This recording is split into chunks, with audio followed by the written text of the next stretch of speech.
एक भिखारी एक दिन सुबह अपने घर से बाहर निकला। त्योहार का दिन है। आज गांव में बहुत भिक्षा मिलने की संभावना है। वो अपने झोली में थोड़े से चावल के दाने डालकर बाहर आया।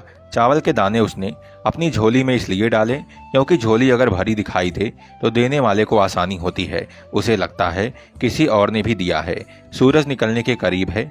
रास्ता सोया है। अभी लोग जाग ही रहे थे। मार्ग पर आते ही सामने से राजा का रथ आता हुआ नजर आता है। सोचता है आज राजा से अच्छी भीख मिल जाएगी। राजा का रथ उसके पास आकर रुक जाता है। उसने सोचा धन्य है मेरा भाग्य, आज तक कभी राजा से भिक्षा नहीं मांग पाया क्योंकि द्वारपाल बाहर से ही लौटा देते हैं।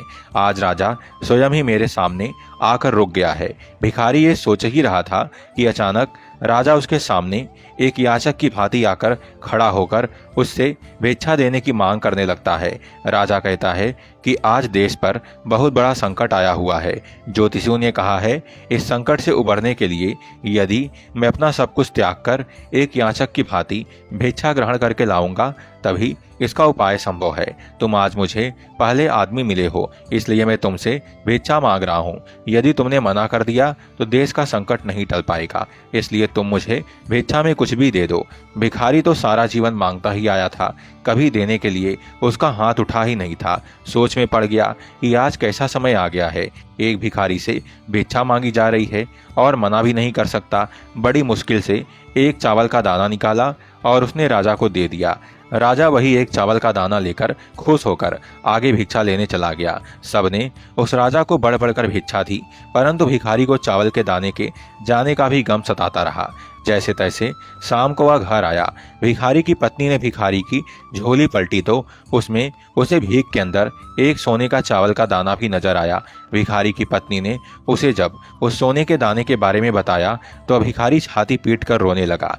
जब उसकी पत्नी ने रोने का कारण पूछा तो उसने सारी बात उसे बताई। उसकी पत्नी ने कहा तुम्हें पता नहीं है कि जो दान हम देते हैं वही हमारे लिए स्वर्ण है, जो हम इकट्ठा कर लेते हैं वो सदा के लिए मिट्टी का हो जाता है। उसी दिन से उस भिखारी ने भिक्षा मांगनी छोड़ दी और मेहनत करके अपना तथा परिवार का भरण पोषण करने लग गया। जिसने सदा दूसरों के आगे हाथ फैलाकर भीख मांगी थी अब खुले हाथ से दान पुण्य करने लगा।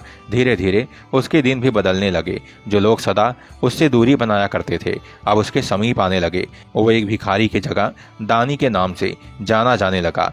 तो सार यह है कि जिस इंसान की प्रवृत्ति देने की होती है उसे कभी किसी चीज़ की कमी नहीं होती है, और जो हमेशा लेने की नियत रखता है उसका कभी पूरा ही नहीं पड़ता है। हरे कृष्णा, राधे राधे।